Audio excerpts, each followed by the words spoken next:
Hello, you absolute legends. My name is Eric J. Choi, and I'll be explaining explainer video 4.2, which goes over intensity and how it varies between 2D, 3D, and even 4D. And keep jumping right into the problem. A compact sound source radiates 25 watts of sound energy, excuse the typo right there, uniformly in all directions. What is the ratio of the sound intensity at a distance of 1 meter to 5 meters in a two-dimensional universe, a three-dimensional universe, and a hypothetical four-dimensional universe? Now, as you can see below, is my diagram for the problem. Now, in a 2D space, there's our sound source, and the waves are concentric circles that expand outwards from the source. For 3D space, the sound source is right there, and instead of 2D circles, we instead get 3D spherical shells that expand outwards from the source. I can't even begin to fathom what a 4D space would look like, so I'll leave that up to your imagination, because it's actually not needed in the problem, as I'll explain later on. Now, this problem asked us for the ratio of the sound intensity at a distance of 1 meter to that at 5 meters.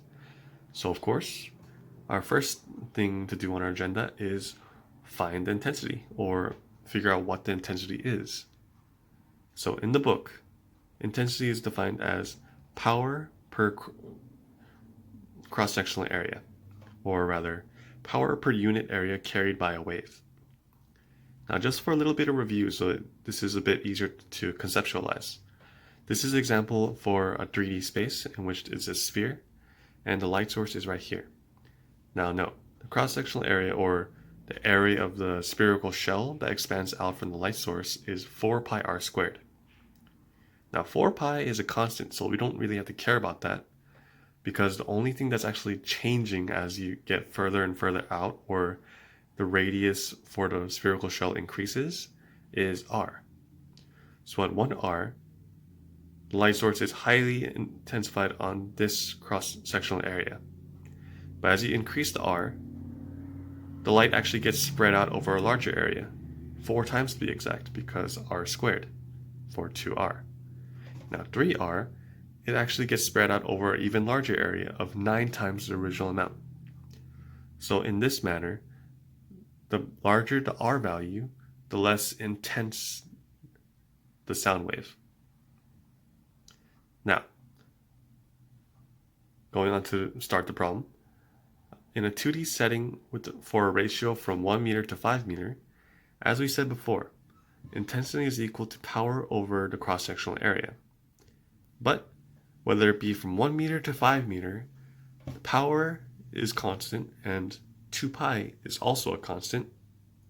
So those can actually be disregarded, and all we have to think about is the difference in r. In this case, it's 1 to 5 meters for r1 and r2 respectively. It's even shown right here if I try to do a ratio of I1, intensity 1, over I2, intensity 2, is equal to P source over 2 pi 1, all over P source over 2 pi 5. P source and 2 pi gets cancelled out, and all we're left with is this, 1 over 1 over 5th, which turns out to be 5 over 1, for a final answer of the ratio being 5 for a 2D space. For a 3D space, it's kind of the same thing. Now, as I mentioned before, P, and in this case 4 pi for the cross-sectional area for a sphere, can be disregarded because those are constant and they will get cancelled out later on in the problem anyways. So all we have to care about is the r squared for the cross-sectional area of a spherical shell. So I1 over I2 ultimately becomes 1 over r1 squared over 1 over r2 squared, which ends up to be a final value of 25. Now remember how I said up here that we didn't really need to figure out the cross-sectional area for a 4D space as compared to what we did for a 2D and a 3D space?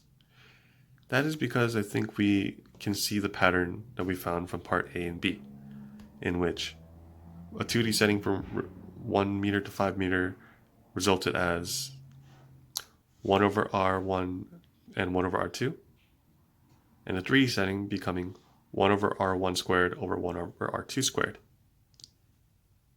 In this case, we instead do to the third power and finally get a final value of 125. I hope you guys understood the problem, and I hope you guys also have a nice day. You absolute legends.